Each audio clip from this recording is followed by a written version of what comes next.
Welcome everyone. तो कैसे हैं आप सभी। चलिए इस वीडियो में मैं बिजनेस लॉ इंटर के फैक्ट्री एक्ट को regular as well as revision way में लेने वाला हूं। ये चैप्टर बहुत इंपॉर्टेंट है क्योंकि इस चैप्टर से मिनिमम 7 मार्क्स के क्वेश्चन तो बनते ही हैं। इस चैप्टर से नहीं, पूरे इंडस्ट्रियल लॉ से 10 मार्क्स के क्वेश्चन बनते हैं। आपको पूरा मार्क्स का मैं डिस्ट्रीब्यूशन बता देता हूँ।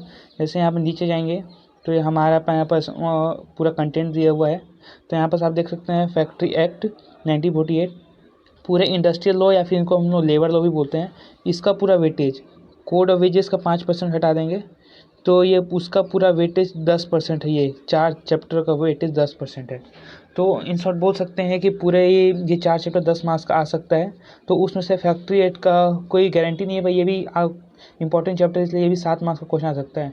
एज अ प्रूफ आपको मैं इस साल के जून 24 का क्वेश्चन पेपर दिखाना चाहूँगा। तो ये आप देख सकते हैं, ये हमारा जून 24 का पेपर है बिजनेस लॉ एनसीसी का। तो हमको किसी से क्वेश्चन नंबर 4 पे जाना है। ये क्वेश्चन नंबर 4 है हमारे पास।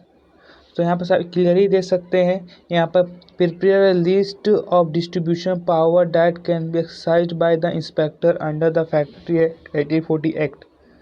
मीन्स ये पूरा ये क्वेश्चन नंबर 4 किससे आया है, फैक्ट्री एक्ट का है, जिसका वेटेज कितना 7 मार्क्स। तो हम इस चैप्टर को नहीं छोड़ सकते हैं, ये चैप्टर बहुत इंपॉर्टेंट है। इसलिए ज़्यादा चैप्टर कुछ है भी नहीं, तो चैप्टर को इस चैप्टर का स्टडी हम स्टार्ट करते हैं। तो ये हमारे पास मॉड्यूल भी है फैक्ट्री एक्ट का। मैं इसको अपने हैंड रिटन नोट से करवाऊंगा, पर ये कंटेंट दिखा रहा हूँ। फैक्ट्री एक्ट ये चैप्टर नंबर 7 है हमारा 1948। तो यहाँ पर उसके बारे में डेटा दिया गया है, क्या क्या है।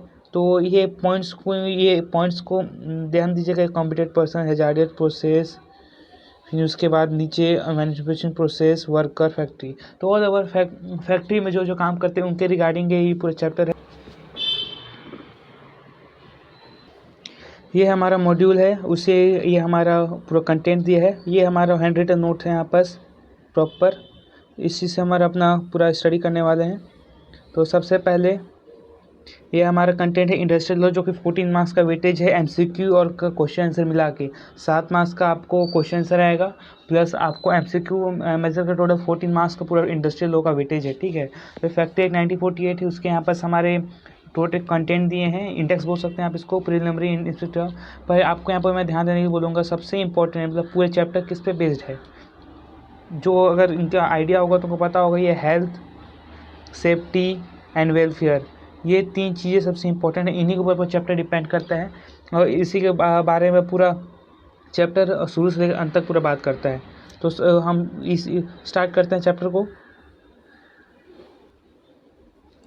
तो हमारा यहाँ पर सबसे पहले concept number 1, introduction and its objective. तो क्या the Factory Act 1948 extend to whole of India and come into effect from 1 April 1949। मतलब क्लियर देख सकते हैं, फैक्ट्री एक्ट कब इनेक्ट हुआ 1948 में, और द इफेक्ट फ्रॉम 1 अप्रैल 1948, मतलब 1948 में बन गया था, अप्लीकेबल कब से हुआ 1 अप्रैल 1949। ये डेट याद करना इंपॉर्टेंट है, डेट याद कर लीजिएगा 1 अप्रैल 1949। अगर किसी का 1 अप्रैल को बर्थडे होगा तो उसको याद करने में आसानी होगा। 1 अप्रैल 1949 ये इंपॉर्टेंट है, इसको मैं दोबारा बोल रहा हूँ इसलिए कि आपको याद रखें। वह चैप्टर किस पे बात करता है, it is a social regulation provide. Means social समाज में कौन है, हम में कितने लोग लेबर हैं। कोई लेबर मतलब क्या, जो ऑफिस वर्क या लेबर वर्क या जो भी काम करे वो लेबर है, सोशल में रहते हैं। उनका मेन इंपॉर्टेंस चैप्टर सेफ्टी पे है, हेल्थ है, वेलफेयर है, other aspect from worker at a work place. Factory में जो काम करते हैं उनके अकॉर्डिंग उनके अदर एस्पेक्ट जो भी हैं। फिर उसके बाद हम अगर ऑब्जेक्टिव देखें तो उसके बाद यहाँ ऑब्जेक्टिव बताया गया है। तो the main objective of Factories Act 1940 act is to ensure advocate safety measure and to promote the health and welfare of the worker employed in factories. मतलब देखिए, आपको पढ़ के समझ नहीं आया तो दोबारा पढ़ना पड़ेगा। मतलब क्या, ये हेल्थ, सेफ्टी एंड वेलफेयर के बारे में बात करता है।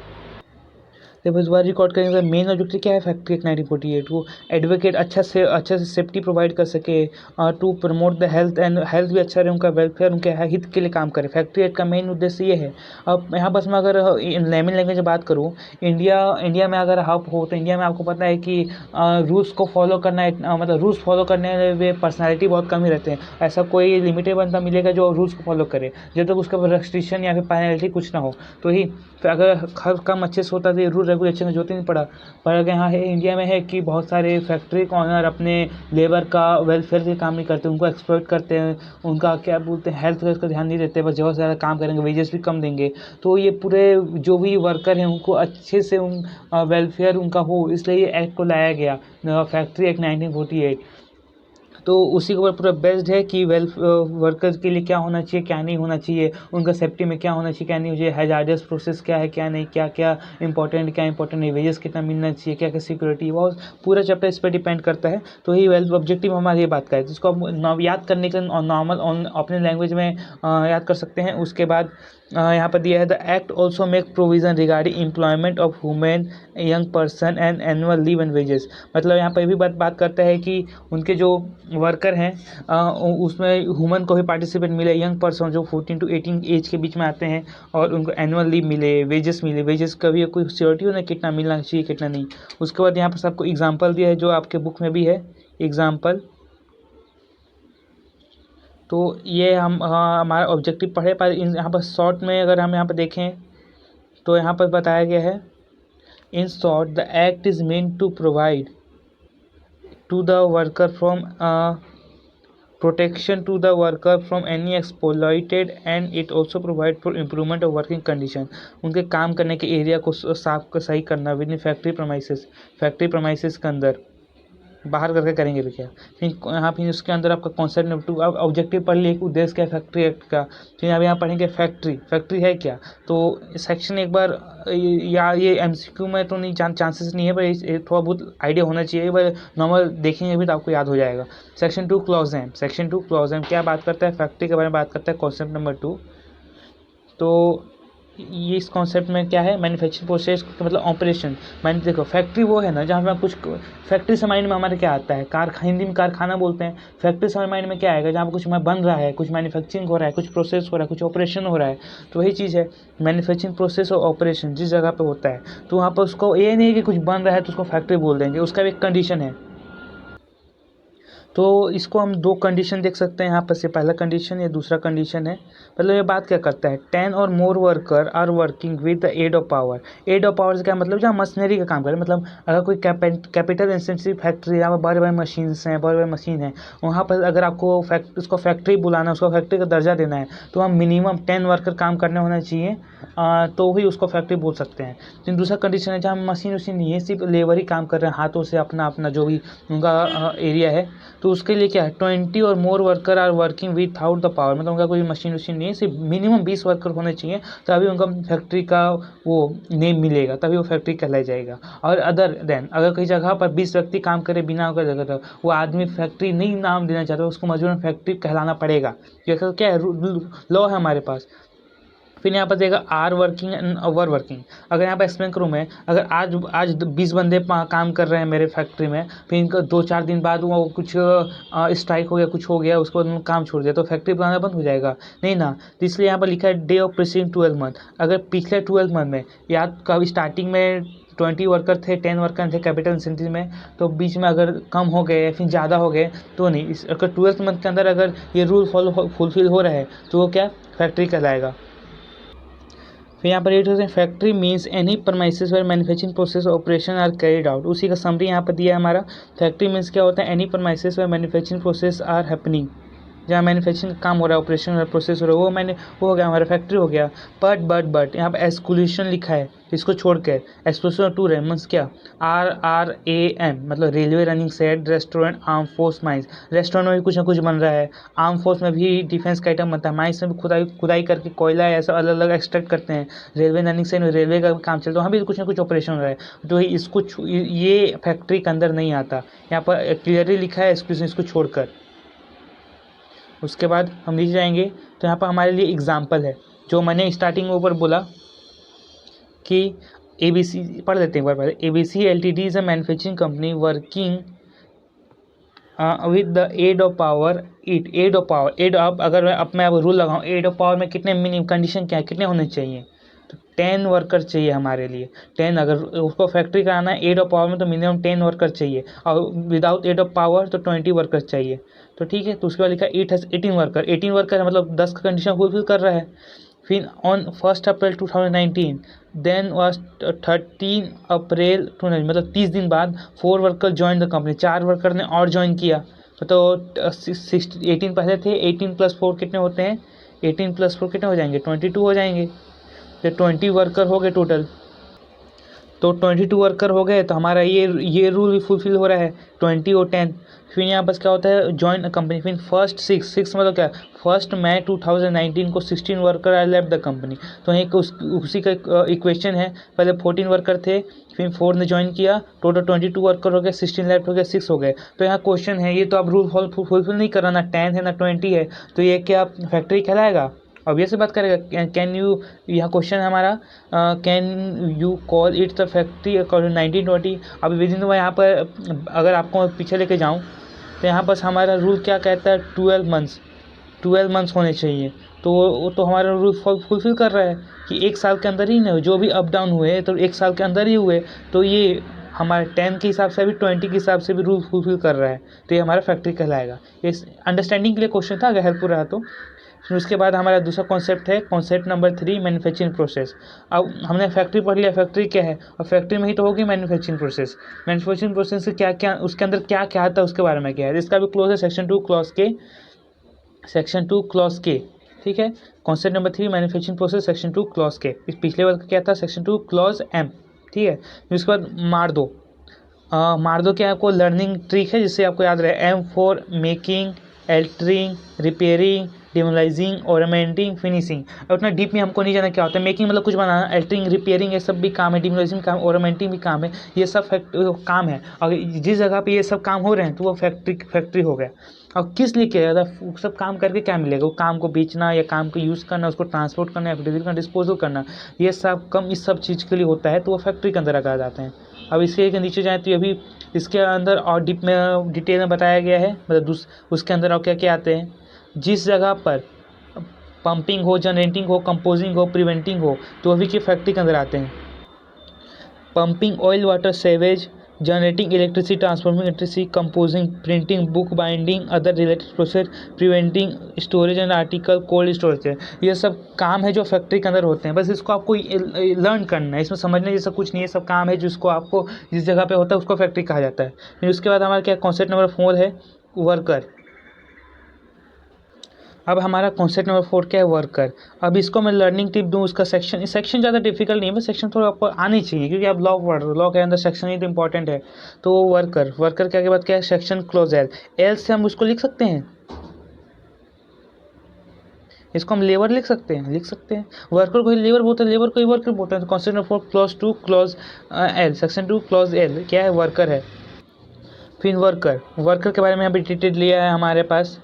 Worker, a person employed directly और इनडायरेक्टली विथ और without the knowledge of principal employer. मतलब कोई व्यक्ति काम कर रहा है, या तो उसको ठेकेदार ने काम कराया है, किसी सजेशन के हिसाब से काम ज्वाइन करा है, मतलब वो काम कर रहा है, भले वहाँ के प्रिंसिपल ऑनर को जाने या ना जाने, वो इंपॉर्टेंट नहीं है, बस वो जो भी व्यक्ति वहाँ काम कर रहा है, डायरेक्टली आया है, इनडायरेक्टली आया है, वो क्या है, वर्कर के अंदर आता है। फिर उसके आगे देखेंगे, वेदर फॉर रिम्यूनरेशन नॉट, जरूरी है कि वर्कर्स हमेशा सिर्फ पैसे के लिए काम करे, विदाउट पैसे के भी काम करते हैं।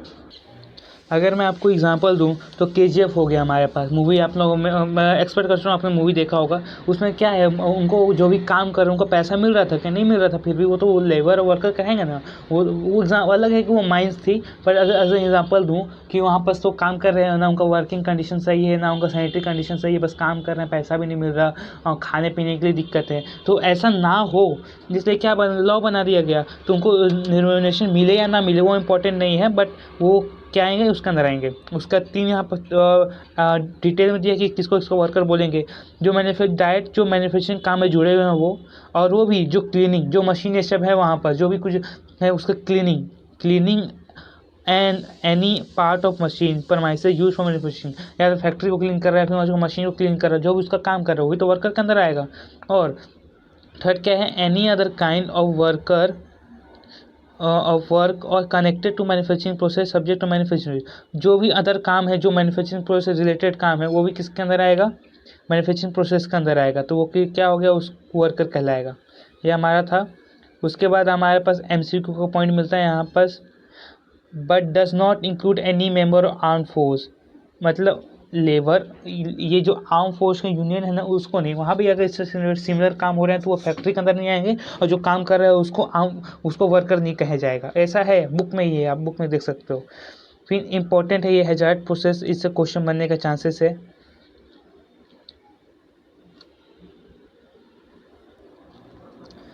तो हमारा इंपॉर्टेंट कॉन्सेप्ट है कॉन्सेप्ट नंबर 5। इसमें क्या बोल रहा है, hazardous process. Concept number 2 CB, concept number 2 CB क्या बोलता है, एनी एक्टिविटी और process in relation to special specified in schedule required special case और रॉ मटेरियल।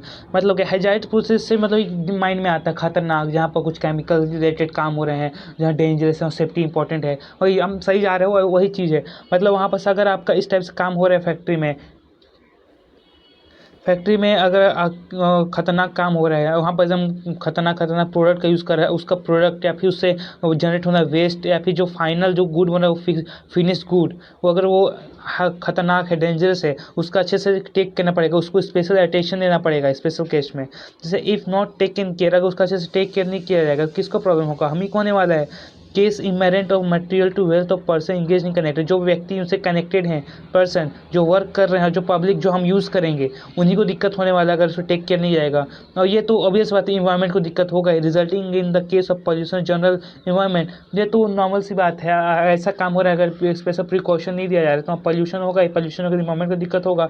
तो हैजार्ड प्रोसेस में इन शॉर्ट ये बोलना चाह रहा है, अगर कोई स्पेशल हैजार्डियस टाइप का काम हो रहा है, उसका वेस्ट प्रोडक्ट और फिनिश कुछ भी ऐसा कुछ काम है, उसको स्पेशल अटेंशन देना है और उसका अच्छे से यूज़ करना है, प्लस पब्लिक सबको अवेयर रहना है, जिससे ये सब का प्रॉब्लम ना हो। अब आगे चलते हैं इसके बाद। फिर यहाँ पर प्रोसीजर दिया, एक क्वेश्चन आंसर है, तो ये इस पर हम बाद में आते हैं, ये अभी इंपॉर्टेंट, ये क्वेश्चन आंसर के लिए है, इससे अगर आप क्वेश्चन आंसर के लिए हेल्पफुल रह सकता है। उसके बाद दूसरा कॉन्सेप्ट हमारा ऑक्यूपायर, कॉन्सेप्ट नंबर 6 ऑक्यूपायर। तो कॉन्सेप्ट नंबर 6 ऑक्यूपायर है, इसके बाद क्या सेक्शन 2 क्लॉज हैं, सेक्शन 2 क्लॉज हैं। ओके, ऑक्यूपायर को इन शॉर्ट में क्या बोल सकते हो, ऑनर बोल सकते हो। ऑनर क्या बोल रहे हैं, person having ultimate control over affect affairs of the factory, मतलब फैक्ट्री में जो भी काम हो रहे हैं उस पर उसका पूरा कंट्रोल है। किसका कंट्रोल हो सकता है, लेबर यूनियन होते हैं वो, उनके ऊपर जो मैनेजर हैं या फिर जो ऑनर है, उन्हीं का अल्टीमेट कंट्रोल है, उसके अलावा कोई आप कुछ कर सकता है क्या, नहीं ना। कोई ऑक्यूपायर हुआ है जिनके पास अल्टीमेट कंट्रोल है। तो यहाँ पर अलग अलग केसेस दिए हुए हैं आपके, फर्म, कंपनी, फैक्ट्री, सी। तो अगर फर्म है तो फर्म में जो पार्टनर है, एनी वन इंडिविजुअल पार्टनर और member there shall be deemed occupier, जो भी पार्टनर है जिनको डीम, हमको उसको ऑक्यूपायर माना जाएगा। कंपनी में डायरेक्टर पूरे करता धरता होते हैं, वो हो गए। लेकिन factory on by central government, state government, अगर ये फैक्ट्री उनके द्वारा ऑन कर किया जा रहा है तो वो किसी व्यक्ति को अपॉइंट करेंगे, तो वो वहाँ का वो हो गया ऑक्यूपायर।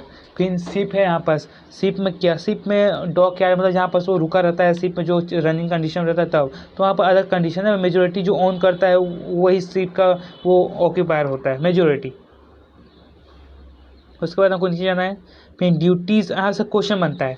आप ये सब पढ़ रहे हो, उसको आप सोचोगे कि ये सब पढ़ के क्या फ़ायदा, हमको मार्क्स ना निकले, तो मार्क्स से ये सब उसको आप जानोगे तभी उसको अप्लाई करोगे। जैसे आप क्वेश्चन दे रहे हैं, duties and responsibility of occupier, question बन जाएगा 7 मार्क्स का, तो उसको आपको लिखना पड़ेगा, सिंपल सा है। तो यहाँ पर आप देख सकते हैं, occupier has a maintain health records, मतलब क्वेश्चन आंसर है, इसको एक बार मैं रीड कर दे रहा हूँ। Duties and responsibility of occupier. First, occupier has to maintain health record of employer appointed experienced person qualified to handle hazard process. जो hazard process को कंट्रोल करने, हैंडल करने के लिए व्यक्ति होना चाहिए। Lay down detailed process with respect of health, health के रिगार्डिंग काम करने वाला चाहिए। Of safety worker. फिर उसके बाद है disclosure all the information regarding, मतलब जो भी वो कर रहा है उसका डेंजरस है उसको डिस्क्लोज करना पड़ेगा, जो हेडास पर्सन पढ़े हमने। उसको ड्रॉ अपन साइट इमरजेंसी प्लान, अगर कुछ इमरजेंसी हो जाती है तो उसके लिए कुछ इमरजेंसी प्लान होना चाहिए कि कैसे वो बच्चे, क्या करना चाहिए, क्या वो वहाँ के वर्कर को भी एक्शन लेने आना चाहिए कि वो जैसे भोपाल गैस ट्रेजेडी हुआ, वहाँ के वर्कर को अगर हैंडल करने आना आता होता तो कहीं केस नहीं होता ना। आपने सुना होगा भोपाल गैस ट्रेजेडी, भोपाल में वो फैक्ट्री में क्या तो प्रॉब्लम हो गया था, तो बहुत सारे जन डेथ हो गए, वही सब की फैक्ट्री में सब अब जरूरी है। तो ये साइड इमरजेंसी प्लान होना चाहिए। तो पूरा क्या है फैक्ट्री को रिगार्डिंग, ये सिंपल में दिया गया है, इसको आप लर्न करना चाहे तो लर्न भी कर सकते हो। उसके बाद यहाँ पर दिया है दूसरा टॉपिक हमारा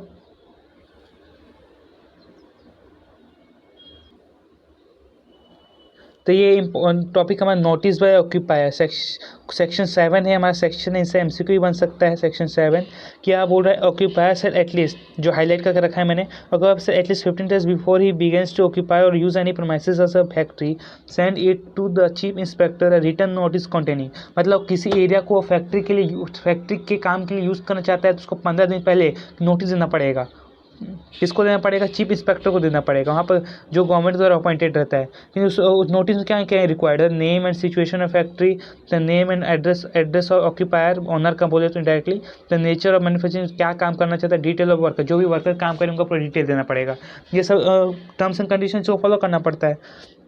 उसके बाद ये हमारा पहला पॉइंट हो गया कि अगर आपको किसी एक एरिया को फैक्ट्री के काम पे यूज़ करना है। पर दूसरा क्या है, whenever new manager is appointed, the occupier shall send to the occupier and written notice to the chief inspector, a copy thereof within 7 days from the date on which such person to overcharge।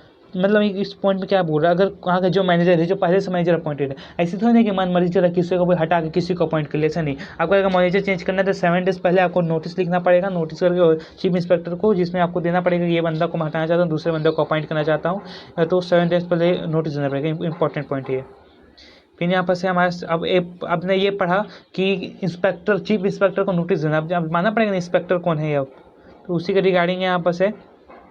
तो section 8, ये हम section पढ़ रहे हैं कि law में important क्या section, हमने पीछे सेक्शन 7 पढ़ा है, सेक्शन 8 है, कॉन्सेप्ट नंबर 7 है हमारा concept wise. Section 8 inspector appointed by SG बोले तो state government, appointed by state government must process prescribed qualification be inspector purpose. और यही चीज़ है, किसी को एरे को इंस्पेक्टर थोड़ी बनाएंगे, जो क्वालिफाइड है उसको इंस्पेक्टर का अपॉइंट करना है, उसके पास पावर है, क्या का पावर है, पावर इंस्पेक्टर से भी क्वेश्चन बन सकते हैं 7 मार्क्स के। पावर में inspector 7 section 9 inter into any place, inspector उसके पास पावर है कि फैक्ट्री के किसी भी एरिया में आके जांच पड़ताल कर सकता है। विच आर इशूड, जो काम कर रहा है ऐसा लग रहा है उनको कि ये फैक्ट्री के द्वारा काम कराया जा रहा है, मतलब बताया नहीं गया कि फैक्ट्री के लिए यूज़ किया जा रहा है। Reason to the believe use in factory, बिंदु का मेक एग्जामिनेशन, वो जो फैक्ट्री प्लांट आर्टिकल मशीनरी सबका चेक कर सकता है, सही कंडीशन में है कि नहीं, काम करने लायक है कि नहीं। यहाँ तक कि वर्कर से भी इंक्वायरी कर सकता है कि बताओ भाई क्या काम चल रहा है, क्या नहीं चल रहा है। थर्ड पॉइंट में दिया इंक्वायरी इनटू, जहाँ पर एक्सीडेंट हो चुके हैं और डेंजर से हो सकते हैं, और जाके इंक्वायरी करना, पूछना। रिजल्ट इनटू बोर्डली इंक्वायरी और नॉट, कर सकता है, पूछ सकता है। Inquiry about any dangerous accidental occurrence areas, take और support statement of any person to consider necessary, अगर उनको रिक्वायर्ड है तो उनसे इंक्वायरी डॉक्यूमेंट ऐसा कोई मांग कर सकते हैं। तो ये हो गया 3 पॉइंट में। चौथा क्या, रिक्वायर्ड ऑफ एनी डॉक्यूमेंट, जो मैंने यहाँ पर बोला, यहाँ पर दिया है रिक्वायरमेंट ऑफ एनी डॉक्यूमेंट, कोई डॉक्यूमेंट चाहिए होगा फैक्ट्री से रिलेटेड, वो कर सकते हैं, मांग सकते हैं। साइज और टेक पोजीशन ऑफ डॉक्यूमेंट, ये हमारा पॉइंट हो गया। इसको आपको रीड करना है, बाकी नॉर्मल अंडरस्टैंडिंग के लिए दोबारा रिपीट कर दूं मैं, तो ये है कि ऑक्यूपायर क्वालिफाइड पर्सन होगा जो स्टेट गवर्नमेंट द्वारा अपॉइंट किया जाएगा, उसके पास पावर है कि किसी भी एरिया में जाके इंस्पेक्शन कर सकता है, चेक कर सकता है काम है कि नहीं, किसी से भी पूछ सकता है, जांच सकता है, डॉक्यूमेंट मांग सकता है, प्लस अगर कहीं भी शक हो तो उसके रिगार्डिंग कार्रवाई कर सकता है। ये सब उनका इंस्पेक्टर का काम है और राइट भी है। इसके आगे हम जाएंगे तो हमारे पास अगला कॉन्सेप्ट है कॉन्सेप्ट नंबर 8। यहाँ पर किसके बारे में बात कर रहा है, आपका सर्टिफाइड सर्जन। सेक्शन ई, वो चीर फाड़ करेगा, ऑपरेशन होगा, वो नहीं। सर्टिफाइड जो क्वालिफाइड पर्सन डॉक्टर। तो ये क्या, सेक्शन 10 है हमारा, सेक्शंस पढ़ रहे थे, सेक्शन 8 कॉन्सेप्ट नंबर 8। और ये भी किसके द्वारा अपॉइंट किया, एज वेल स्टेट गवर्नमेंट द्वारा अपॉइंट किया जाएगा। मस्ट पोजेस मेडिकल क्वालिफिकेशन, ऐसे तो अरे ज़रा किसी को थोड़ी बना देंगे, मेडिकल क्वालिफिकेशन होना चाहिए।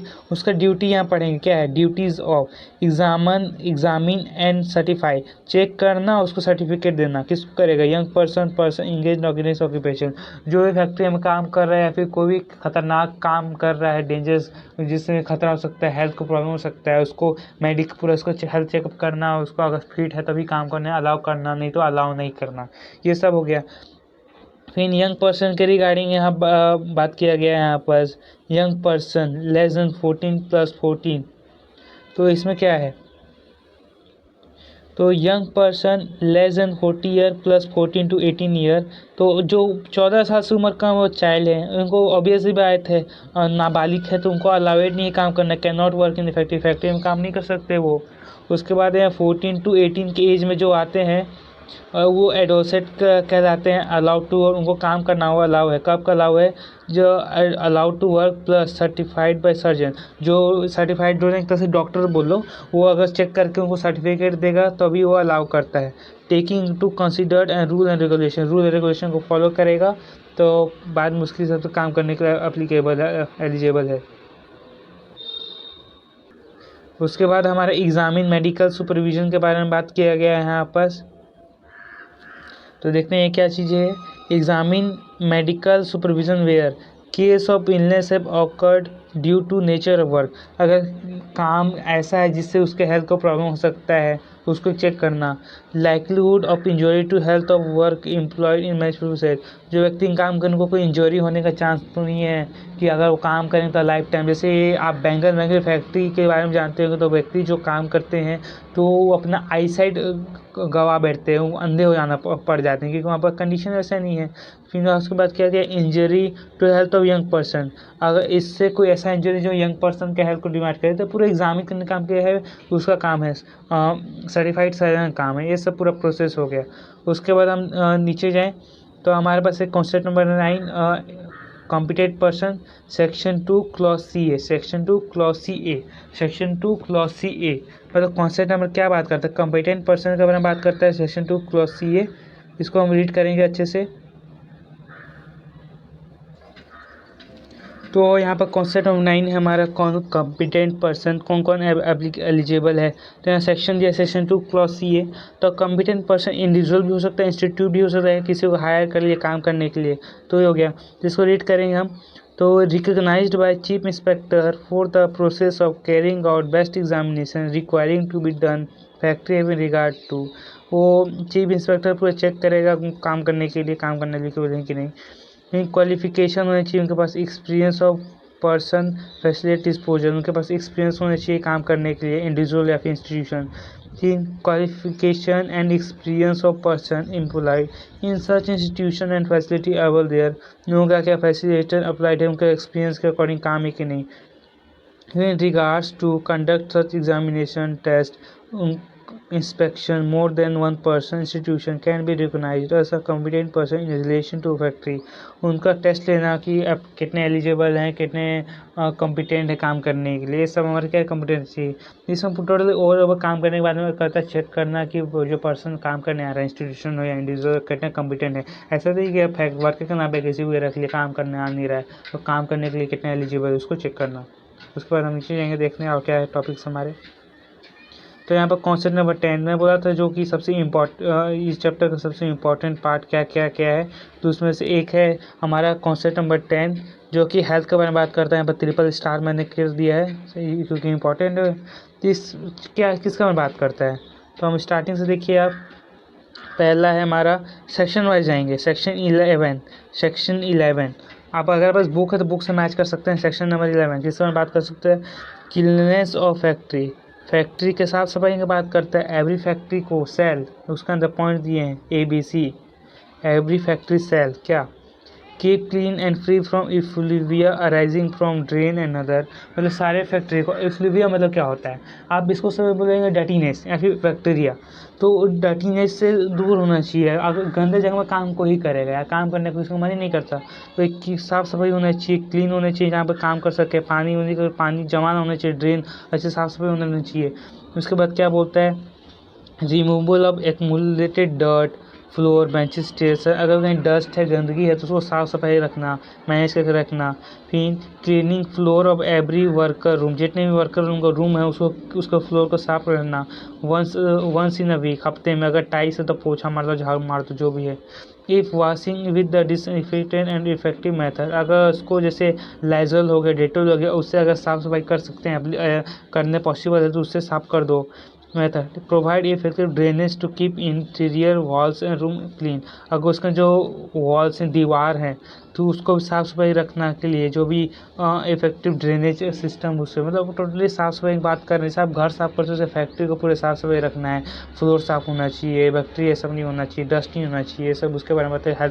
हेल्थ में पहला सेक्शन नंबर हमारे 11 है जिसके रिगार्डिंग बात करता है कि हमारा साफ़ सफाई होना चाहिए। उसके बाद दिए जाते हैं हम at least once in every week, तो हर हफ्ते में क्या, तो उसका समरी चार्ट दिखा दिया है आपका। Once at least once in every week, इसको once in 14 month, at least once in every 14 months.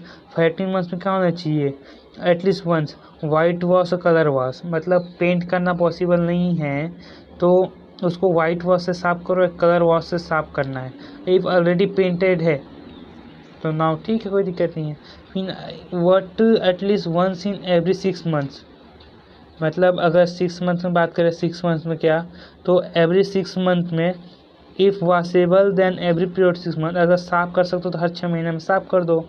फिर नेक्स्ट बात करेंगे तो यहाँ एवरी 5 ईयर, 5 ईयर में क्या होगा, surface should be painted varnish repair, अगर रिपेयर कर सकते हैं तो रिपेयर कर दो, पेंट कर दो, वार्निश को रिपेयर रिवॉल्यूशन कर दो, पेंटेड वार्निश अल्डो। और जितने भी वुडन डोर हैं तो वो या फिर मेटल है उसको भी पेंट कर सको। मतलब दिवाली हम क्या करते हैं, साफ़ सफाई पेंटेड कर सकते हैं, तो उसी के रिगार्डिंग यहाँ पर बात कर रहे हैं कि साफ़ सफाई रखो, पेंट करो। 14 महीना हमारा ये काम होना चाहिए, पूरा कलर वॉश करो, 6 महीने में साफ़ करो, 5 साल में पेंट करो, ये करो वो करो, ये सब कंडीशन है जिसको फॉलो करना है। उसके बाद हम नीचे जाएंगे तो मेजॉरिटी हमारे एमसीक्यू किससे बनते हैं, हेल्थ सेफ्टी वेलफेयर, इससे ही हमारे ज़्यादातर एमसीक्यू बनते हैं।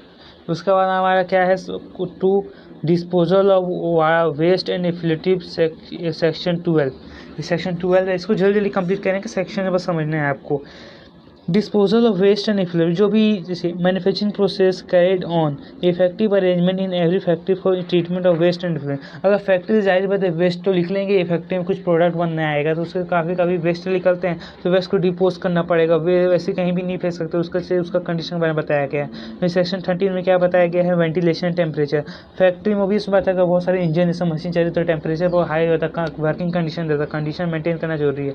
उसके बाद यहाँ बात करें effective and suitable provisions have been made in every factory, सारे फैक्ट्री में, for securing and maintaining every work room with the adequate ventilation circulation of fresh air. तो हमको काम करने के लिए पूरा वेंटिलेशन चाहिए, तो सेक्शन 13 म्यूजिक के बारे में दबाव करके बताया कि पूरा वेंटिलेशन प्रोवाइड करो वर्कर को जो अच्छे से काम कर सके वो। उसके बाद हमारा उसी के बारे में रिगार्डिंग दिया यहाँ पर, तो यहाँ पर दिया if work involves production of exclusive high temperature which provides reasonable comfort worker prevent to health. मतलब जहाँ प्रोडक्शन का काम चल रहा है तो वहाँ टेम्परेचर हाई जाएगा, तो वहाँ पर वर्किंग कंडीशन बनाना चाहिए जिससे हेल्थ को प्रॉब्लम ना हो। फिर नेक्स्ट सेक्शन हमारा section number 14, dust and fumes. Dust and fume अगर नाम से समझ नहीं आता तो रीड करते हैं। Any dust fumes or other impurity or such nature due to manufacturing process, जो भी मैन्युफैक्चरिंग का काम करते करते जो भी डस्ट फ्यूम्स और इम्प्योरिटी चीज़ें आ रही हैं उनको नेचर को प्रॉब्लम ना हो। In case CO2 is being injurious to health and working employment, उनका नेचर अगर ख़त्म डेंजरस है तो वो उनको अच्छे से डिस्पोज करना चाहिए। उसके बारे में बात कर रहे हैं। फिर वर्किंग एम्प्लॉयमेंट को कोई इंजरी नहीं होना चाहिए वेस्ट प्रोडक्ट से, तो इसके रिगार्डिंग बात करते हैं सेक्शन नंबर 14। उसके बाद हम आगे पढ़ेंगे तो सेक्शन नंबर 15 हमारा, तो उससे पहले सेक्शन 15 क्या है हमारा, सेक्शन 15 आर्टिफिशियल ह्यूमिडिफिकेशन, मतलब हर जगह ह्यूमिडिटी अवेलेबल नहीं है तो आर्टिफिशियली इसको मेंटेन करने के लिए। If humidity is artificially increase, अगर ह्यूमिडिटी आर्टिफिशियली इंक्रीज की जा रही है, state government make up following rules, तो उसके रिगार्डिंग रूल्स बनाए हैं कि कुछ भी कोई नहीं कर सकता ना, तो प्रिस्क्राइब स्टैंडर्ड है कि कहाँ तक उसको कर सकते हो, कितना लिमिट है, इससे ऊपर नहीं जाना चाहिए, इससे नीचे नहीं आना चाहिए। रेगुलेट द वर्क मेथड, काम को अच्छे से मैनेज करने, डाइट टेस्ट करना चाहिए। Prescribe method and advocate ventilation cooling, ठंडक होना चाहिए, ऐसे ही हाई टेम्परेचर, ह्यूमिडिटी और वेंटिलेशन के रिगार्डिंग पूरे सेक्शन 14-15। उसके आगे हम फिर जाएंगे तो यहाँ पर 6 नंबर कॉन्सेप्ट हमारा, no room in the factory shall be overcrowded, मतलब गवर्नमेंट का रूल है कि अब एक रूम में ज़रूरत से ज़्यादा एम्प्लॉय तुम ले आए हो, वर्कर ले आए हो, जो खड़े होने की जगह नहीं, काम कहाँ से करेंगे। तो यहाँ पर दिया गया there shall be in every work room in factory at least 14.2 cubic metre, 14.2 cubic metre success. यहाँ पर MCQ बन सकता है हम आपका कि कितना मीटर का गैप होना चाहिए, तो फिर 14.2 क्यूबिक मीटर स्पेस होना चाहिए, MCQ का पॉइंट है, ठीक है। उसके बाद हमारा कॉन्सेप्ट नंबर 17 जिसके बारे में बताया लाइटिंग के बारे में। अंधेरे में काम करोगे, अंधेरे में पढ़ाई करोगे, नहीं ना, उसी के रिगार्डिंग बात है। There must be sufficient and suitable lighted, all gadget windows and skylight shall be keep clean, साफ सफाई होना चाहिए। Effective provide shall prevent of glare from the surface of light, prevention of shadow, परछाई की वजह से प्रॉब्लम आता है काम करने में, इसलिए यहाँ पर अच्छे से लाइटिंग का होना चाहिए व्यवस्था, जिससे उनको काम करने को दिक्कत ना हो। उसके आगे फिर हमारा अदर सेक्शंस दिए हैं। तो यहाँ पर वो लाइटिंग के रिलेटेड दिया है, reflection from smooth surface, reflection से भी दिक्कत होता है, लाइट रिफ्लेक्ट करता है आँख में। अगर कोई आदमी काम कर रहा है उसके आँख में लाइट एकदम अचानक से पड़ती है तो वो कुछ एक्सीडेंट हो सकता है, इसलिए उसके बारे में ये सेक्शन बनाया गया है। सेक्शन नंबर 18 हमारा वो ड्रिंकिंग वाटर, इससे भी MCQ बनने का चांसेस है, इस सबको मेंशन कर सकता है आंसर में। ड्रिंकिंग वाटर मतलब sufficient supply of wholesome drinking water, उनको अच्छे से पानी का व्यवस्था देना चाहिए। एक मोर देन 250 वर्कर, यहाँ पर रूल है अगर 250 वर्कर से ज़्यादा काम करें तो उनको कूलिंग ड्रिंकिंग वाटर देना पड़ेगा। इसको अच्छे से आप रिकॉल कर ले, आप फिर अलग से पॉइंट लिख लो, ये इंपॉर्टेंट है। मतलब 24 चैप्टर में जो हाईलाइटेड है उससे एक क्वेश्चन बनने, एक बार पढ़ने के लिए पढ़ दे रहा हो, क्योंकि स्कोरिंग के लिए ये सब चीज़ जरूरी है। तो 250 से ज़्यादा वर्कर काम कर रहे हैं, अगर 250 वर्कर से ज़्यादा काम कर रहे हैं तो उसको कितने कूल ड्रिंकिंग वाटर सप्लाई करना मैंडेटरी है, सेक्शन ये। और फिर उसके लिए एक और कंडीशन है आपका, shall be kept 6 metre away, उसको 6 मीटर दूर रखना है। Water from washing place, urinals, latrine, spittoons, open drain, ये सब समझाने की जरूरत नहीं है, ऑब्वियस ही बात है। ये सब चीज़ों से उसको 6 मीटर दूर रहना चाहिए, ये सब के पास ना रहे। उसके आगे फिर दूसरा पॉइंट दिया गया हमारा लेट्रिन और यूरिनल, सेक्शन 19।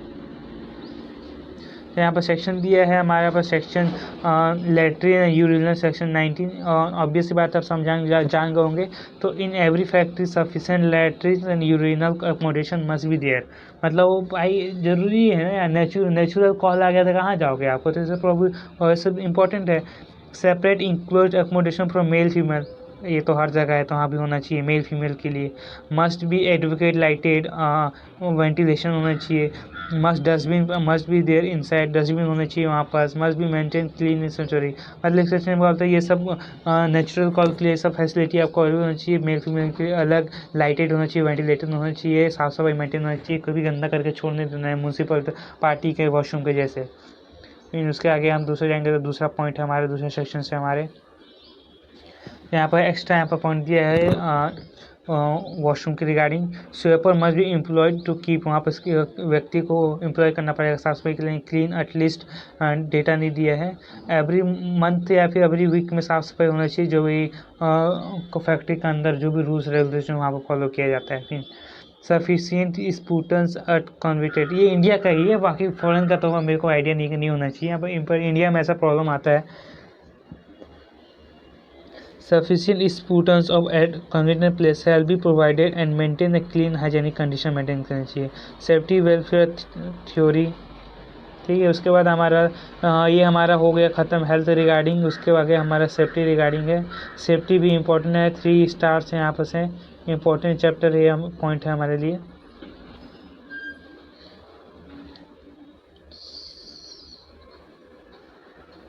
तो safety, the procedure to be adopted on the safety of the working place in the factory measure is the take safety in respect of following, मतलब क्या क्या सेफ्टी किस चीज़ का।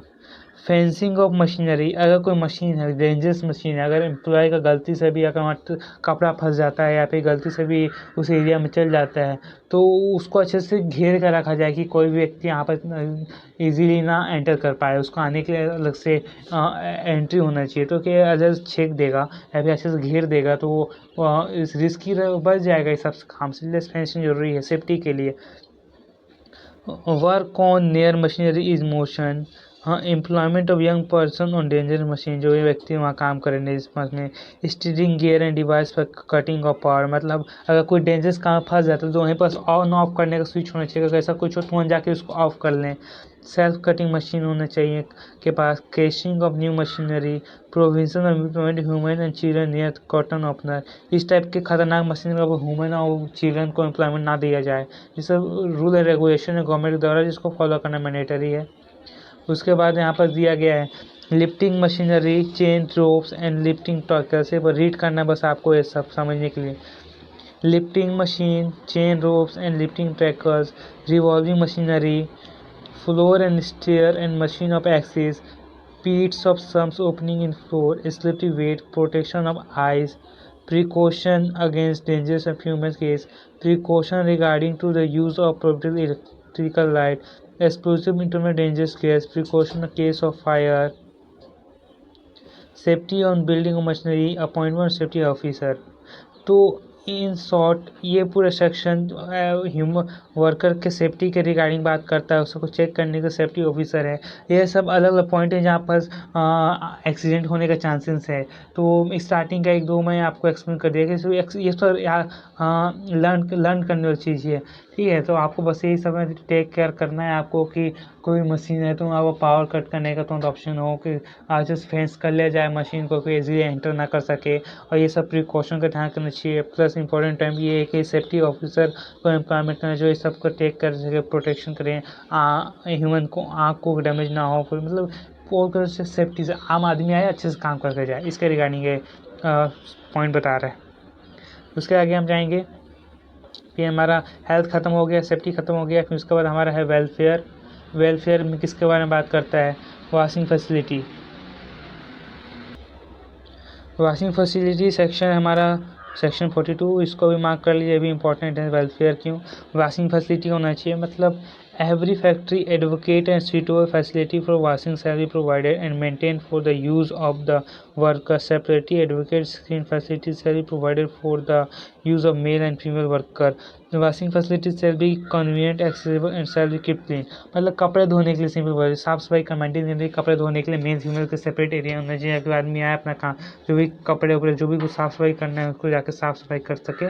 तो इसके रिगार्डिंग ये पॉइंट बता रहे हैं। उसके आगे फिर हम बता रहे हैं यहाँ पर आपको फैसिलिटी फॉर स्टोरिंग या ड्राइंग क्लोथ। अगर बाई चांस आप नहा धोवा लिए वहीं पास, अगर ऐसा कोई फैक्ट्री है यहाँ पर नहाने धोने की फैसिलिटी है तो वहाँ पर facility for storing and drawing cloth, मतलब कपड़े सुखाने के लिए भी कोई एरिया होना चाहिए। क्या सेक्शन है हमारे सेक्शन 43। द स्टेट गवर्नमेंट में be in respect of any factory class description of factory make rule requiring the provision there of suitable place for keeping clothing not worn during working hours and for the drying of wet clothing। ये सब हमारा points है जिसका मतलब हम बात कर रहे हैं कि आपको साफ कपड़े रखने के लिए प्रॉपर एरिया होना चाहिए, जो कि साफ सफाई होना चाहिए, ड्राइंग वगैरह सुखाने के लिए। उसके बाद है आपका दूसरा section, section 44 facility for sitting. Section 44 facility for sitting. तो ये हमारा सेक्शन नंबर 44 है। क्या बोलता है?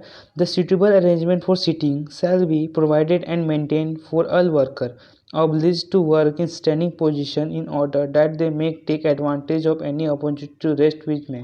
मतलब इस सेक्शन हमारा सिंपल सी बात करते हैं, बहुत सारे से मशीन खड़े होकर काम करनी पड़ती है, तो बहुत से वर्कर बहुत देर से खड़े होकर काम करते हैं, तो उनको बैठने का प्रॉपर एरिया देना चाहिए, जैसे बीच में उनको ब्रेक मिले तो बैठ के आराम कर सके। क्योंकि अगर आपको 8-9 घंटे खड़े रहने की बोले तो आपके पैर दर्द करने पड़े, तो इसलिए आपको वहाँ पर सीटिंग अरेंजमेंट देना चाहिए। उसके बाद हमारा नेक्स्ट है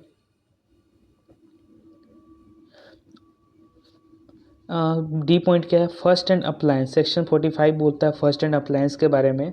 द फर्स्ट इसको मतलब उतना रीड करने के सिंपली बता दे रहा हूँ। अगर आपके फैक्ट्री में 150 वर्कर से ज़्यादा एम्प्लॉयड हैं तो आपको फर्स्ट एंड अप्लायंस उनको देना पड़ेगा, each first and appliance boxes. तो इतने सारे वर्क करने तो बहुत सारे फर्स्ट एड अप्लायंस भी होने चाहिए कि अगर कोई इमरजेंसी आ जाए, कोई प्रॉब्लम हो जाए तो उसको यूज़ करके वो अपना ट्रीटमेंट कर सके। फर्स्ट एड अप्लायंस जो नेसेसरी क्रीम होते हैं, डेटोल होता है, कॉटन होता है, बैंडेजेस होते हैं, ये सब रिक्वायर्ड चीज़ों को स्टेट गवर्नमेंट द्वारा बोला गया है कि ये सब चीज़ रिक्वायर्ड है। फिर उसके आगे इंफॉर्मेशन यहाँ पर एक्स्ट्रा दिया गया है कि फर्स्ट हेल्थ के रिगार्डिंग कि in a factory more than 500 worker, अगर 500 वर्कर से ज़्यादा काम कर रहे हैं, are employed and ambulance of the prescribed nursing staff etcetera shall be provided and made readily available at all time. मतलब क्या बोल रहे हैं? अगर 500 वर्कर से ज़्यादा आपके फैक्ट्री में काम कर रहे हैं तो आपको एम्बुलेंस का फैसिलिटी अवेलेबल, कल को कुछ इमरजेंसी हो गया, कुछ प्रॉब्लम हो गया, हेल्थ इशू हो गया, एक्सीडेंट हो गया, तो एम्बुलेंस वहाँ पर होनी चाहिए, नर्सिंग फैसिलिटी भी होनी चाहिए। फिर नेक्स्ट पॉइंट है हमारा कैंटीन, सेक्शन 46 कैंटीन। तो if more than 250 worker are employed in a factory, canteen और कैंटीन सर्विस प्रोवाइडेड। मतलब अगर 250 व्यक्ति से ज़्यादा आपके फैक्ट्री में काम कर रहे हैं तो आपको कैंटीन का फैसिलिटी प्रोवाइड कराना पड़ेगा वहाँ पर, जिससे वो वहाँ पर आके अपना खाना पीना लंच जो भी वो जाके कर सके। और मेंटेन बाय ऑक्यूपायर, जो ऑक्यूपायर या फिर ऑनर बोल लो, वो उसके द्वारा मेंटेन किया जाएगा। For the use of the worker the item of the expenditure in the running of the canteen which are not to be taken into account in fixing the cost of food stocks can borne by employer. Employer बोले तो मालिक है जो उसके द्वारा से पूरा उसको देखा जाएगा। उसके बाद हमारा लास्ट के पॉइंट ख़त्म होने को आए हैं इसके रिगार्डिंग। फिर नेक्स्ट पॉइंट हमारा shelter rest room and lunch room section 47। कौन सा सेक्शन 47 है। If more than 150 worker are employed advocate a suitable shelter or rest room and suitable lunch room with the provision of drinking water. मतलब इस point में क्या बोल रहा है कि अगर आपके पास 150 वर्कर से ज़्यादा काम कर रहे हैं तो अभी एक लंच करने के लिए प्रॉपर एक एरिया होना चाहिए ना, कि वो बैठ के शांति से काम कर सके, बैठने का आराम का होना चाहिए, पानी की व्यवस्था होना चाहिए। मतलब पूरी लास्ट जो सेक्शन पड़े उसी के यहाँ पर समअप है। अच्छे से लाइट होना चाहिए, रूम होना चाहिए, लंच रूम, वेंटिलेशन होना चाहिए, सब मेंटेन, क्लीनिंग कंडीशन होना चाहिए। सब कोई पॉइंट को मैं बताएं कि ऐसे शांत जो हो जाकर शांति से प्रेम से खाना खा सकें। फिर नेक्स्ट है क्रीचेस एक बार बता दे रहा हूँ आपको रीड करके। इफ मोर देन 30 वुमेन, अगर 30 से ज़्यादा वुमेन काम कर रही हैं, worker are employed, there salary provided and maintain a suitable room for the use of children.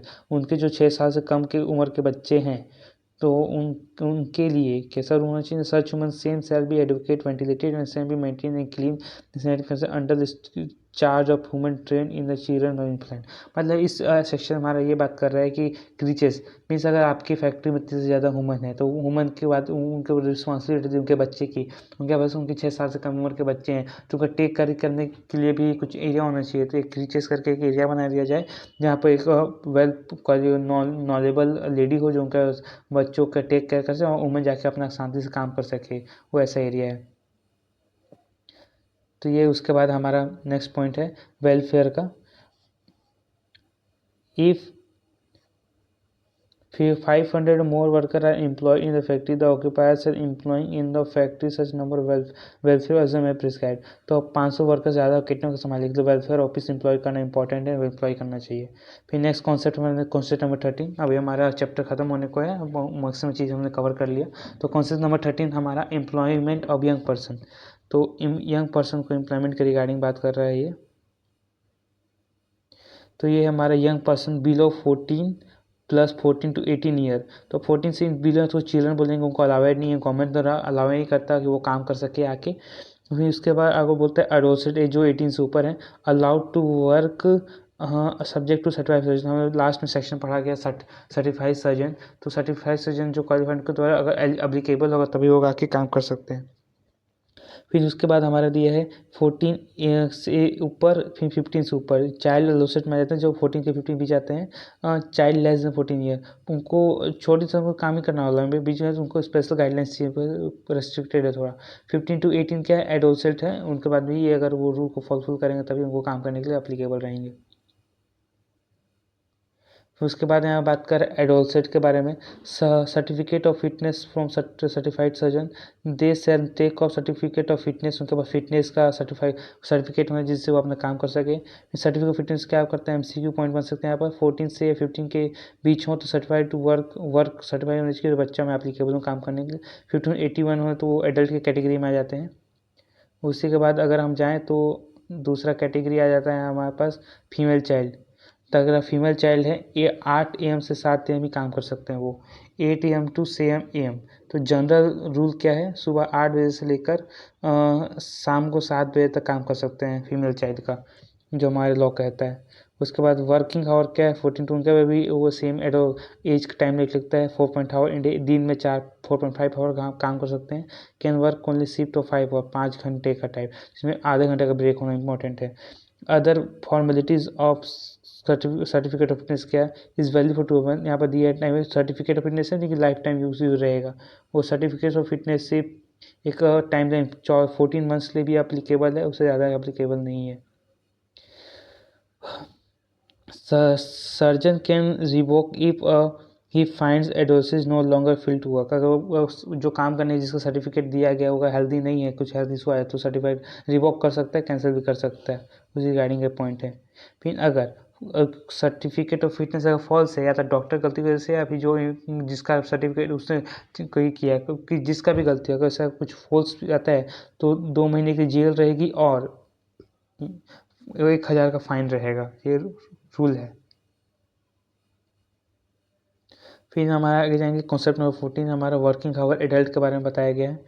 तो वर्किंग आवर क्या है एडल्ट का? वर्किंग आवर मैक्सिमम, यहाँ को MCQ है यहाँ पास, 48 आवर इन वीक, मतलब हफ्ते में वो 48 घंटे काम कर सकता है। वीकली हॉलीडे, कंपनसेटरी हॉलीडे के बारे में बताया गया है। 1 day of rest should be fixed in every, हर हफ्ते एक बार छुट्टी से उसको मिलेगी। No worker shall be required to work on the first day of week. First day of week क्या यहाँ पर स्पेसिफिक लिखा है मैंने, मंडे, अनलेस ही हैज़, अगर उसको फर्स्ट मंडे को काम करने की जरूरत नहीं है अगर उसने कोई भी छुट्टी नहीं ली है, प्रीसीडिंग और बैकवर्ड में कभी छुट्टी नहीं ली है। So holiday 1 of the 3 preceding day, अगर मंडे को छुट्टी ले लेता है तो बाकी आगे की स्टार्टिंग 3 डेज प्रीवियस की 3 डेज सक्सीडिंग डे में मैनेज करना पड़ेगा, मंडे को काम करना है तो ये उसके आगे फिर हमारा अदर इन्फॉर्मेशन दिया है यहाँ पर। Substitution of first day holding holiday in special care require inspector permission, अगर स्पेशल छुट्टी चाहिए उसको परमिशन लेना पड़ेगा। Worker will give granted compensation holiday some same month next 2 months, उसको हॉलीडे के रिगार्डिंग रूल्स रेगुलेशन है यहाँ पर। फिर यहाँ पर डेली हावर्स के बारे में बताया गया है कि 48 आवर किसके लिए? वीक के लिए। और ऐसे नॉर्मली क्या बताया गया यहाँ पर? 9 आवर इन अ डे, मतलब ऐसे 9 घंटे काम कर सकता है दिन में, बाकी 48 आवर इन अ डे अगर 9 मल्टीप्लाई करेंगे तो 8 सी से 48 होता है, मतलब क्योंकि इसमें आधे घंटे का ब्रेक भी है इसलिए 9 घंटे, बाकी 48 आवर इन अ वीक। फिर इंटरवल ऑफ रेस्ट के लिए क्या रूल्स हैं? Can not work more than 5 घंटे से काम नहीं कर सकते लगातार at stretch without rest of, इसका आधे घंटे का ब्रेक इंपॉर्टेंट है।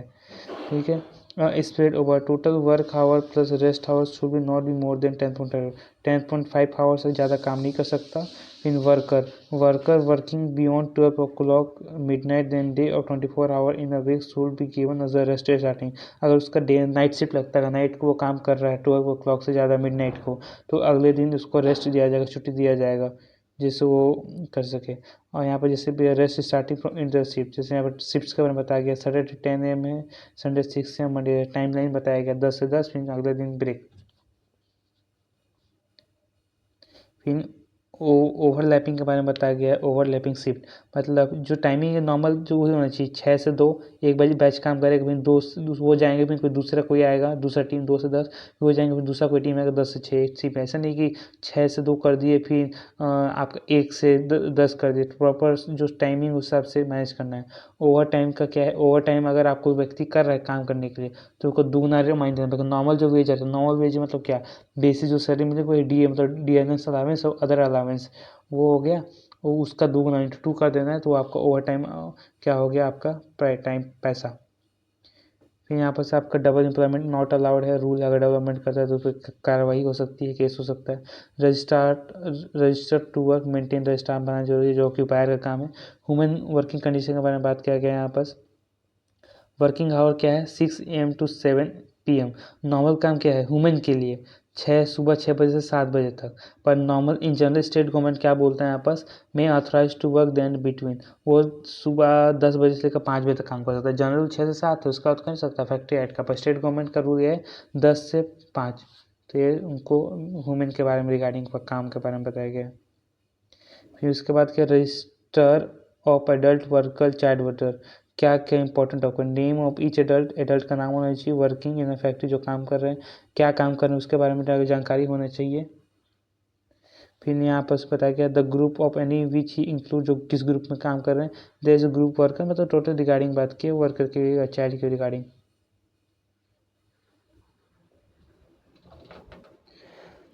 अब हमारा कॉन्सेप्ट नंबर 15 है, किसके बारे में करते हैं? लीव के बारे में बात करते हैं, लीव के एनुअल लीव के बारे में। If a worker work 240 days, अगर साल में 365 दिन अगर उस 240 दिन काम करता है तो वर्क लीव के लिए एलिजिबल हो जाता है। More in calendar year so he shall be eligible for leave with wages of subsequent year. तो क्या कंडीशन? अगर एडल्ट है मतलब 14 से 18 के बीच में आता है तो वो क्या, तो उसको क्या मिलेगा, 1 डे इन एवरी 20 एडल्ट, मतलब 18 से ऊपर ही समझ लो आप, 1 डे फॉर एवरी 20 डेज। अगर वो 20 दिन काम करता है तो उसको एक दिन का लीव मिलेगा प्रीवियस ईयर। मतलब अगर एग्जाम्पल 280 दिन उसने काम किया तो 280 को 20 से डिवाइड करेंगे तो 14 दिन के लिए उसको लीव मिलेगा। एडल्ट के केस में थोड़ा डिफरेंट है, 1 डे फॉर एवरी 15 डे। अगर वो काम करता है तो प्रत्येक 15 दिन के लिए उसको एक दिन का छुट्टी मिलता है। तो कैलकुलेशन दिया है 240 दिन है, मोर देन 20। तो यहाँ पर हमारा कैलकुलेशन है नीचे, 240 दिन काम करता है तो वो दो डिवाइड करने पर 12 दिन का उसको छुट्टी मिलेगा। 220 पे ये रूल फॉलो नहीं करता, मिनिमम 240 दिन होना चाहिए, not eligible less than 240 days. 250 दिन काम करता है, 250 को 20 से डिवाइड 2 तो लोअर टू अपर राउंड करेंगे 13 डेज वो छुट्टी उसको मिल सकते हैं। इन केस ऑफ चाइल्ड के लिए क्या 15 दिन का कंडीशन है, 15 दिन का कंडीशन। तो यहाँ 260 दिन काम, 260 को 15 से डिवाइड करेंगे तो 17.30 को लोअर डाउन करें, 17 डेज का उसको छुट्टी मिलेगा। वैसे 240 16 डेज, 250 डेज 16 17 प्लस 17 डेज का छुट्टी मिलेगा। तो इस राउंडिंग आपका कैटेगरी है, तो ये आपको नॉर्मल पता होगा। फिर आगे बढ़ते हैं हम। Following shall be the deemed working days for the worker for a calculation not prior to 40 days। मतलब इन सारी छुट्टियों, इन चीज़ों को भी हम वर्किंग डेज मानेंगे। जिससे सब लीव ऑफ, मतलब वो ऑफिस गया, ऑफिस में काम ही नहीं है, चुपचाप बैठा है, तो उसको आप पैसा ही दोगे करके कि काम नहीं करके, अब तुम्हारी गलती है, काम नहीं है तो ले ऑफ का मतलब ये हो गया कि आपके ऑफिस में काम नहीं, इसलिए काम नहीं किया। मैटरनिटी 12 वीक्स, मतलब कि अगर कोई वुमेन प्रेग्नेंट है तो उसको 3 महीने के अप्रोक्स का छुट्टी दिया जाता है, उसको भी हम मानेंगे कि वो लेडी काम कर रही है। भाई नॉर्मल छुट्टी देना चाहिए सबके बारे में। फिर उसके आगे बात है leave with the paid wages, पैसा दे के छुट्टी लिया, फिर लीव लिया तो पैसा मिला, इससे रिगार्डिंग है। कैरी फॉरवर्ड, छुट्टियों को कैरी फॉरवर्ड कर देते हैं। एडल्ट 30 डेज, चाइल्ड 40 डेज, ये क्या छुट्टी को आगे पीछे कर सकते हैं, कैरी फॉरवर्ड कर सकते हैं। जैसे वो छुट्टी के लिए एप्लीकेबल हो, छुट्टी ना लेके उसको कैश करा लिया, या फिर छुट्टी को आगे कैरी फॉरवर्ड कर दिया, अगले साल छुट्टी लूँगा करके। ये सब रूल रेगुलेशन है बस।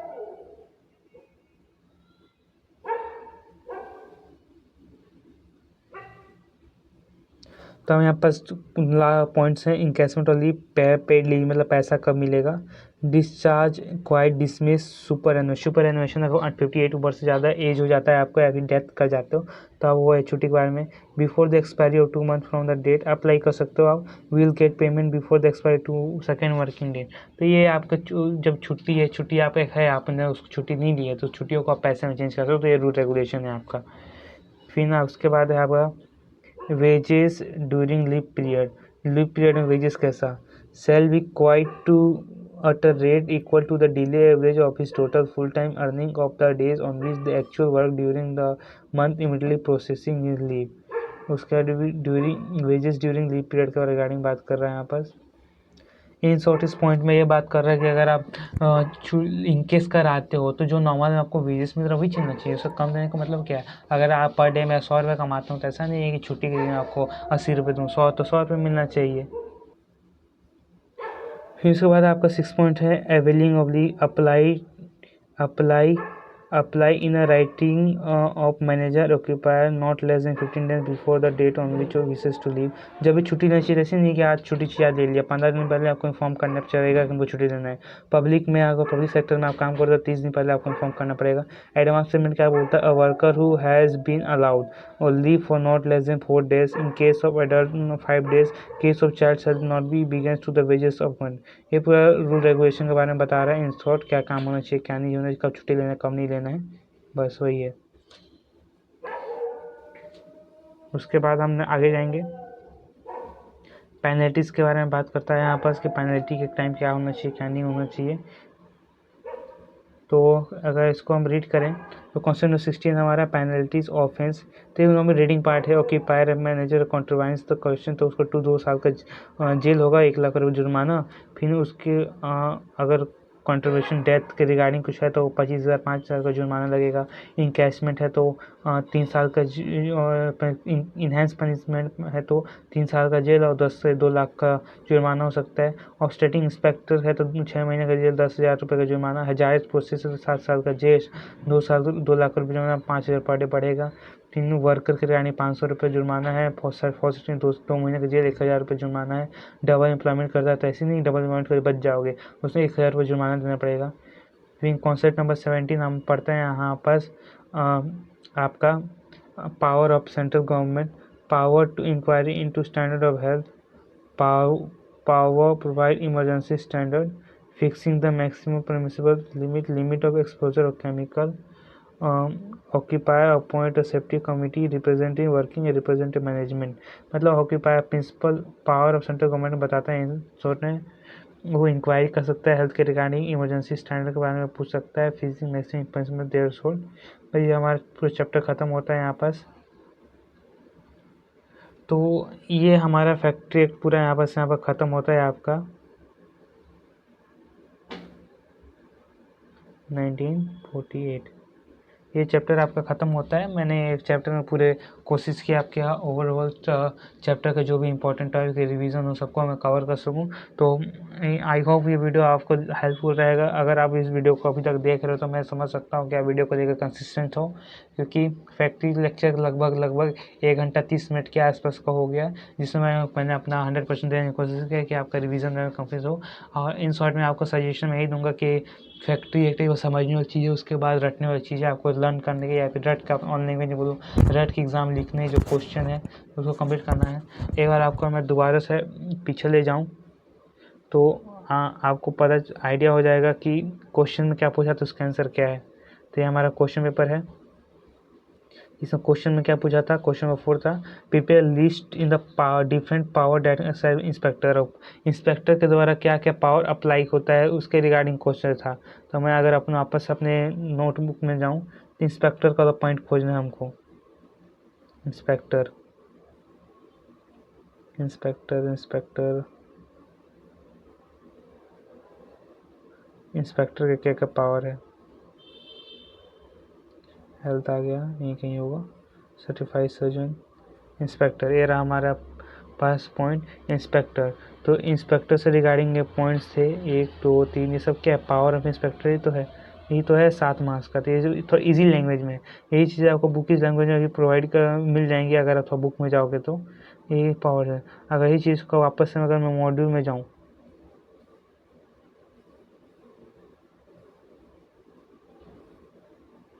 बुक में ये हमारा मॉड्यूल है यहाँ पास, तो ओपन होने में टाइम लग रहा है। ये हमारा मॉड्यूल है, इसमें हमको ही वही खोजना है, क्या इंस्पेक्टर के बारे में खोजना है। फैक्ट्री हो गया, ये जो पॉइंट्स हैं सब मैंने पढ़ा दिया। रहा इंस्पेक्टर आपका, यही चीज़ आपको लिखने हैं। Section 8 provide the state government may appoint of such person qualified in the field or the 9 points. तो ये point 7 2 3 4 5 6 8 point exercise such prescribe take position of examination. मतलब स्टार्टिंग से रीड कर दूं मैं। To enter in the place which is used such relation, मैंने बताया था कि कहीं भी आके एंटर कर सकता है। उसके बाद आपका मेक एग्जामिनेशन पर मैसेज चेक कर सकता है। इंक्वायरी इंटू एक्सीडेंटल जाए होने चांस वो चेक कर सकता है। ऑकरेंस इन प्रोडक्शन डॉक्यूमेंट के लिए मांग कर सकता है। सीज टू टेक कॉपी, इसको सीज कर सकता है। टेक पोजीशन, ओवरऑल सारे पॉइंट मैंने आपको बताया है, वही सब पॉइंट हैं। 7 मार्क्स के, आप उसको लिख सकते हो। 7 मार्क्स आ गया। ये आपको कॉपी में लिखोगे तो कम से कम 1 पेज तो चल जाएगा, वही चीज़ है।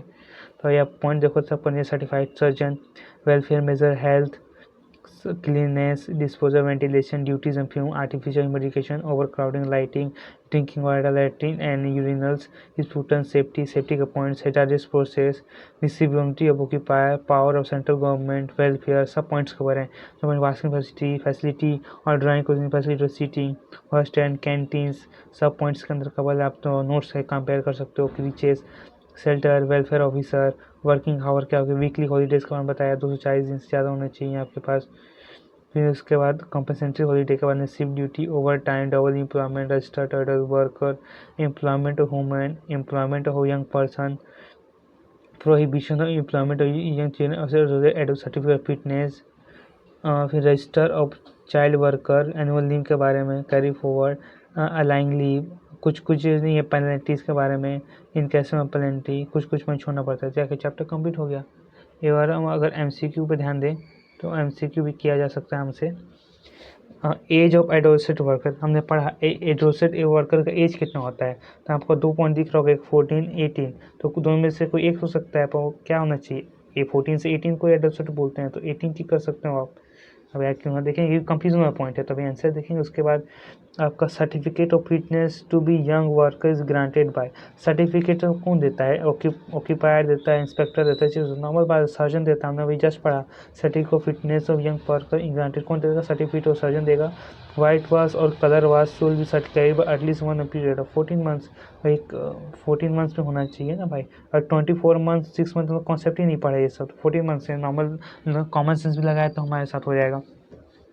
उसके बाद देंगे तो where more than dash worker unemployed provision made of cool drinking water drink, हमने पढ़ा कितने होने चाहिए? तो 250 वर्कर होने चाहिए। उसके बाद में कूल ड्रिंकिंग वाटर का फैसिलिटी मिलना चाहिए। फिर पेन क्या है? Shelter room with suitable lunch room are provided more than, तो कितने वर्कर हों कि आपको शेल्टर देना मिलना चाहिए? तो हमारा आंसर था 150 रूम। यहाँ पर नहीं दिया तो नॉन ऑफ द अबव टिक करना पड़ेगा, क्योंकि 150 मेंबर चाहिए आपको, अगर पॉइंट ध्यान दिए होंगे तो। No female child be allowed work factory except, question ध्यान दिया, यहाँ पर एक्सेप्ट लिखा है, मतलब उसको छोड़ के सब मैं काम कर सकती, उसको छोड़ के एक्सेप्ट, उसको छोड़ के बाकी किसी काम नहीं कर सकती। तो हमने 6 से 6 तो कॉन्सेप्ट ही नहीं पढ़ा, 10 से 5 पढ़ा है, 6 से 7 पढ़ा है, 8 से 7 पढ़े नहीं है, तो सी डी में कंफ्यूजन हो जाएगा। पर जनरल रूल हमारा 6 से 7 है, और स्टेट गवर्नमेंट 10 से 5 बोलती है, तो ये हम सी और डी कंफर्म करने से, तो सी मेरे हिसाब से होना चाहिए कि जनरल रूल तो ही करता है। उसका compulsory holiday avail in a months of, तो हर 2 मंथ्स में उसको कंपलसरी हॉलीडे मिलेगा, क्योंकि हम पीछे पढ़े हैं कंपलसरी हर 2 मंथ्स मिलना चाहिए। Which one of the following amount to safety measure, तो सेफ्टी मेजर्स के बारे में बताए। सेफ्टी में आर्टिफिशियल ह्यूमिडिटी हेल्थ की रिगार्डिंग आ जाता है, वेंटिलेशन भी हेल्थ के अंदर, फर्स्ट एंड अप्लायंस भी हेल्थ के आते हैं, फेंसिंग और फैक्ट्रीज के अंदर आ जाता है, सेफ्टी का मेजर आ जाता है। फिर आगे हम नेक्स्ट जाएंगे 9-10 पॉइंट हमारा 9, identify from the following which is the power of inspector, उसके पास क्या पावर है? Enter into place any place of factory, seize to take operator make inquiry उधर, अगर रीड करोगे तो सारा पॉइंट हमारा किससे सब कर सकता है वो, तो अलग अलग ये सारा पॉइंट है किसका? इंस्पेक्टर का रहा। अब मैं थोड़ा फास्ट कर रहा हूँ, पर आप तो ट्राई करो तो एक बार 2 बार रीड करोगे, बस समझ नहीं आता है करके। तो फिर 10वां पॉइंट क्या है? वीकली हॉलीडे सेल बी, तो हमने रीड किया फर्स्ट डे ऑफ वीक, फिर आगे पढ़ेंगे last day of week, non third week. Answer क्या है? Weekly holiday shall be first day of week रहता है, ये नॉर्मल हमारा जो हम रीड करें। उसके बाद ट्रू फॉल्स है, कर देते हैं कि इससे भी क्वेश्चन बन सकते हैं। The occupier is bound to inform the changes take place in authorise the means of notice, हाँ करना पड़ेगा। True. Welfare officer is required to appoint if there are 100 और मोर वर्कर, नहीं, ये तब है जब 500-500 से ज़्यादा होता हो, नहीं फॉल्स है ये। उसके बाद क्या बोलते हैं? Double employ allowed in factory, allowed नहीं, फॉल्स है, अलाउड नहीं है। उसके बाद dismissed employee is entitled to wages in lieu of quantum of leave in the time of dismissal, मेरे को इसका आंसर इसका पेंडिंग रखते हैं। फिर government can not inquiry into the standard health and safety open factory, कर सकता है भाई, फॉल्स है, यहाँ पर कैन नॉट लिखा है, फॉल्स कर सकता है। और human employ may allowed to work between 6 to 6, 6 to 6 concept ही नहीं पढ़ा इसलिए फॉल्स है। 6 to हमने 7 पढ़ा है। If the inspector is obstruct in factory penalty impose on the concern policy, hold पर रखिए इसको। लीव में भी अवेल ऑन ओरल रिक्वेस्ट, नहीं भाई नोटिस होना चाहिए, फॉल्स, ओरल में नहीं हो सकता। फिर strike period is not counted of duty और पर्पस कंपल्सन टू 40 डेज, हमने इसको देखना पड़ेगा होल्ड पे। Register of adult worker maintain the factory, तो ये टोटल एमसीक्यू भी इंपॉर्टेंट है, ये आके ये सब पॉइंट्स दिए हैं उसके रिगार्डिंग क्वेश्चन, इसका आंसर आप यहाँ पर नीचे दिया गया है। क्वेश्चन 1 का भी है, मैच कर लेते हैं हम अपना क्वेश्चन को विन 14 डेज। हाँ यहाँ पर मेरा इनकरेक्ट हुआ है, 14-18 दोनों कंफ्यूजन, इसका आंसर सही क्या है? बी 14 का मॉड्यूल का आंसर थोड़ा प्रीफर करना चाहिए, इसलिए पहले क्या 14 ही होगा। उसके बाद क्या है आपका? सी ए सर्जन, ये तो मोस्टली ये तो करेक्ट ही है भाई, इसको कर लेते हैं। क्वेश्चन नंबर 5 का आंसर क्या है? क्वेश्चन नंबर 5 का आंसर है डी, क्वेश्चन नंबर 5 का आंसर है डी। तो आप देख सकते हैं क्वेश्चन नंबर 5 का आंसर डी है, नॉन ऑफ द वो भी होगा क्योंकि 150 वर्कर चाहिए रहते हैं। और उसके बाद तो सब करेक्ट ही हमारा, ये two variation 60 for third party, फिर उसको आप खुद से भी चेक कर सकते हैं। तो ये हमारे पॉइंट्स से फैक्ट्री एड के। तो आई होप ये वीडियो आपको हेल्पफुल रहेगा। तो अगर वीडियो अगर हेल्पफुल रहा तो लाइक सब्सक्राइब और शेयर कर दीजिएगा। मैंने इस को पूरे तरीके से लेने की कोशिश की है कि जो भी मेरे से बन सके। बाकी तब तक के लिए आप लोग को thank you, tata bye bye.